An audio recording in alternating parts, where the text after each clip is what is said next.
Bonjour à tous. Bonjour à toutes. C'est le Golf Park Robert Hersant qui nous accueille aujourd'hui pour faire un comparatif entre deux drivers qui, j'en suis certain, va vous intéresser. Oui, parce qu'on les a déjà testés. Mais oui, il s'agit de la marque Mizuno et les drivers sont les STG. Et STZ. Le STG, le réglable à 440 cm3. Et le STZ qui lui est fixe avec un volume de 460 cm3. On va aller sur le parcours, et oui. Hein, malgré la neige. Malgré la neige. Nous allons voir taper donc en situation de jeu ces deux drivers. Et puis ensuite on va en discuter bien sûr pour savoir lequel de ces deux drivers est le plus adapté à quel type de joueur. A tout de suite. A tout de suite.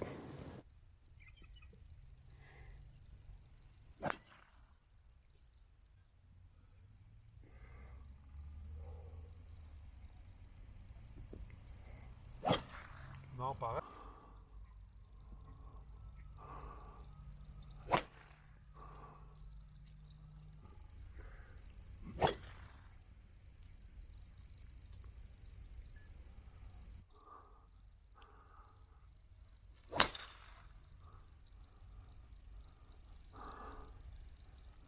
Mon cher Quentin, ça y est. Oui. Hein, on a eu la chance, alors grand soleil, donc ça a été très agréable. Pas de mais vent. par contre, pas de vent. Pas de vent. Par contre, là, ça se voit peut-être pas sur la caméra, mais l'obstacle d'eau qui est derrière nous est gelé lui aussi. Température parce que les températures sont négatives. Hein, donc on a tout recalculé le data, on a repris le data en fait. On l'a repris à zéro. À zéro, de façon à être certain de juger avec des conditions de frappe équivalentes. Hein. Voilà, parce que c'est pas les mêmes conditions que quand on a testé d'un côté le STG et de l'autre le STX. Qui sont sur le et site. le STZ également. Et le STZ. Ce qui fait que ça, c'est sur le site. Vous pouvez bien sûr Allez consulter facilement ces vidéos. Tout à fait. Alors, nous avons donc deux drivers, c'était intéressant, qui sont dans la même gamme. Voilà, 0,9 pour les joueurs 0,9. Et Les mètres, hein, donc. Les mètres. Et puis, surtout, ils ont tous les deux eu 19 sur 20. Voilà, donc note équivalente pour la même typologie de joueurs. Alors, qu'est-ce qui fait vraiment la différence? Est-ce que tu veux qu'on parle de spin en premier, de puissance, de spin? Alors déjà, on a noté donc une différence de taux de spin entre l'un et l'autre. Entre le Z et le G. Et le G, on a globalement pratiquement 1000 tours, hein, entre 800 et 1000 tours, de moins avec le STG qu'avec le STZ, hein, que tu as ici. Voilà, exactement. Ça veut dire tout de suite des trajectoires de balles normalement plus basses. Plus basses. Du coup, on a noté un apex qui était à 2 mètres plus bas avec le STG qu'avec le STZ, 2 mètres d'écart. Non, mais c'est normal, on a 800 tours de spin à peu près en moyenne, hein, 800 000 de moins, ça doit se traduire par 2 mètres. Moi, ça me paraît à peu près logique. Et surtout, on a testé avec le même shaft, donc c'est le shaft Kylie Blue. Exactement, à 60 grammes. Voilà. Hein, exactement. Les choses les plus cohérentes possibles, bien sûr, 10,5 les deux. Alors, ce taux de spin inférieur, il a dû forcément jouer sur la tolérance. Qu'est-ce que tu as ressenti avec le STZ par rapport au STG à ce niveau-là? Alors pour moi, le STZ est plus facile à jouer. C'est-à-dire on peut décentrer la balle un peu plus facilement. Et les trajectoires sont pas aberrantes. Elles restent à peu près honnêtes. Faut quand même, ça reste un club un peu exigeant, donc faut pas faire n'importe quoi non plus. Ouais. Mais ça recadre un petit peu. Après, quand on se trompe un petit peu, en général, ça s'enfuit légèrement vers la droite. Parce que c'est sur le STZ est une face de club ouverte, une open face, hein, et donc ce qui explique ce que tu es en train de nous décrire. Voilà, alors que le STG, là, faut vraiment la prendre plutôt bien. STG, on a une face de club parfaitement square. Oui. Donc là, on a 0 degré d'ouverture ni de fermeture. C'est la neutralité totale. Ça se ressent quand même sur la frappe de balle. Voilà, je veux dire, il claque bien quand on l'a bien centré, même quand on l'a mal centré, on l'entend. Alors que sur le STZ, on l'entend un petit peu moins. Le bruit est quasiment tout le temps identique. Du coup, par contre, ce taux de spin supérieur a dû amener plus de tolérance. Est-ce que tu as remarqué que le STZ avait tendance à regrouper un petit peu plus les balles que le STG? Il regroupe un petit peu plus quand on décentre un petit peu.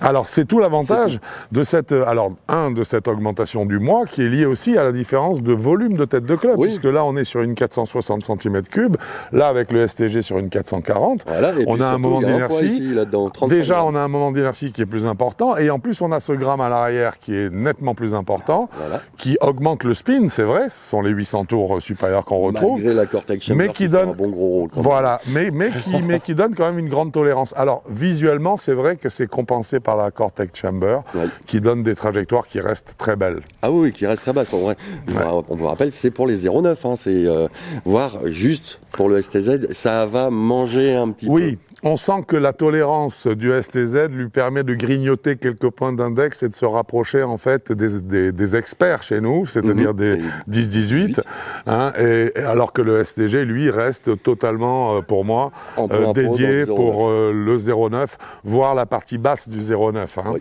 complètement. On a vu donc cette tolérance légèrement supérieure sur le STZ. Est-ce que la différence de volume, outre l'augmentation du moment d'inertie dont on vient de parler, est-ce que cette donc différence de volume entre une tête et l'autre t'a donné une plus grande facilité à en accélérer un par rapport à l'autre? Bah, pour moi, oui.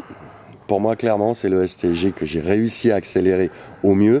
Lui, il m'a un petit peu gêné. Alors, quand je dis gêné, vraiment, prenez des guillemets parce que, comme on dit, il est exigeant, il est pointu et il fait de superbes trajectoires. Ouais. Pour moi, c'est une tête qui me convient plus pour mon swing. Après, avec les deux gros réglages, pour mon swing encore qui est un petit peu plus trop vertical, eh ben, ce qui est génial, c'est que le spin diminue. Alors là, voilà. Et par contre, la tolérance diminue un petit peu, mais ça rend le club, comme moi, quand je fais mes trajectoires de balle en draw ou en fade, moi, c'est dans la dynamique. Donc, c'est dans mon swing, je vais modifier quelques petites choses pendant le mouvement pour essayer d'accrocher une trajectoire qui m'intéresse. Alors que, donc, ça va être beaucoup plus faisable avec celui-là. Alors qu'avec le STZ, ça l'est un petit peu moins, puisque il n'y a pas de réglage.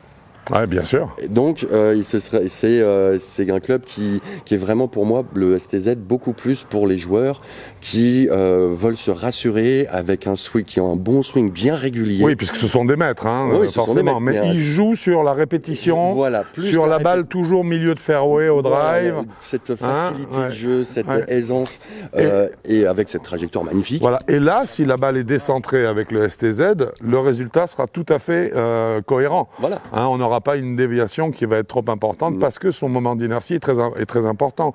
Sur le STG, c'est vrai, on sent une tête plus petite qui accélère plus vite. Alors ça se traduit comment? Ça se traduit en quelques mètres supplémentaires. Et si on regarde les photos du score, entre guillemets, que les balles ont réalisé sur le fairway, on voit bien que les balles jaunes, qui étaient celles frappées avec le STG, sont plus loin que les blanches qui ont été frappées quant à elles avec le STZ. Voilà, parce qu'en plus, quand elles étaient, comme elles sont de temps en temps un petit peu en fade, forcément, elles perdent un peu de distance. Mais forcément. Et voilà. Hein? Donc le mixte des deux fait qu'on voit une différence d'à peu près 5-7 mètres. Ouais. Si on ne gagne pas 15 mètres, je vous rassure tout de suite. Non, mais c'est ça, c'est l'ordre que tu as donné, voilà, pour des vitesses qui sont un petit peu supérieures à 100 miles aujourd'hui, parce que les conditions, voilà, avec une fois de plus, des conditions négatives. Non. Très bien, nous avons donc abordé le problème de la tolérance, où là, de toute façon, le maître club, c'est le STZ. Voilà. Nous avons abordé également la vitesse, et là, le maître...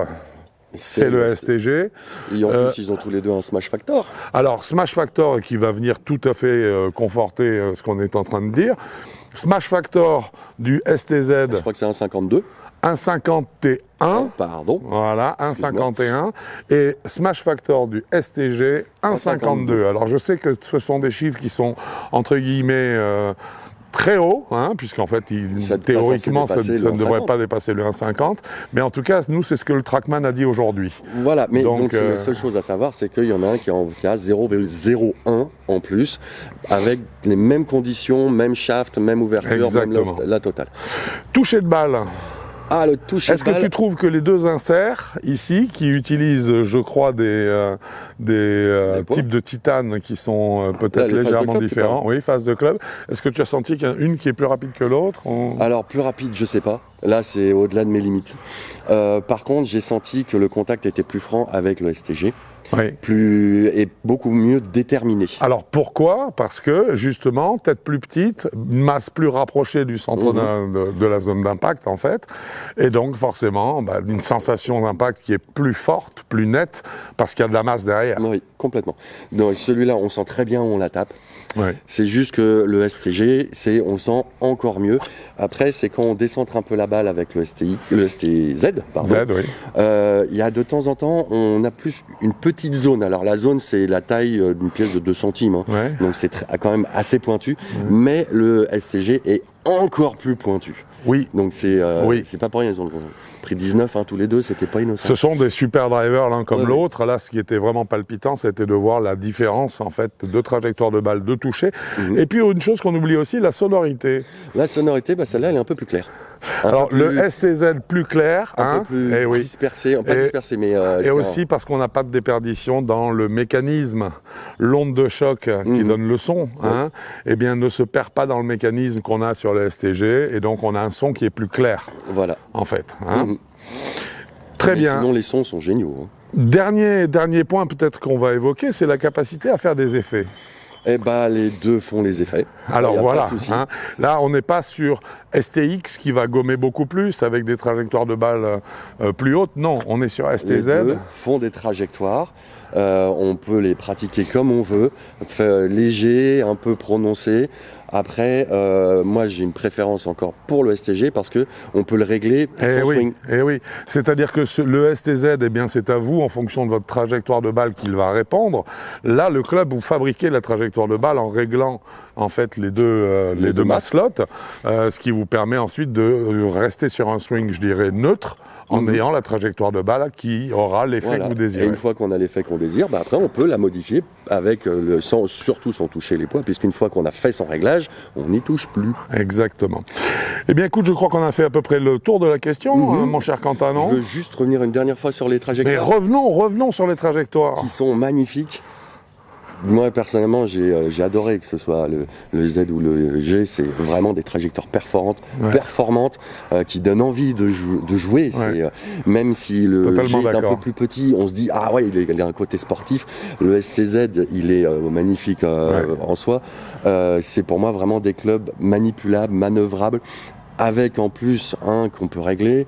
Donc c'est là-dedans, on peut trouver vraiment son bonheur absolu dans l'un comme dans l'autre. Donc n'hésitez pas à les tester. Si vous voulez aller vers ces deux clubs, il faut vraiment les comparer pour que vous voyez la différence. Et là, ça vous apportera quelque chose, à savoir que pour moi, le G est un tout petit peu plus pédagogique que le Z. Voilà. Le Z qui est très rassurant de son côté. Ah oui.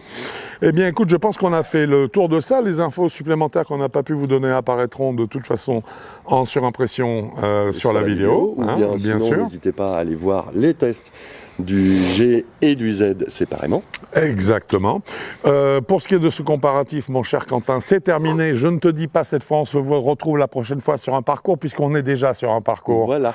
Et puis ça va encore. Voilà, écoute, on va rester dans ces conditions-là, en tout cas, et profiter au maximum de cette belle journée d'aujourd'hui. Bon golf à vous. Au revoir.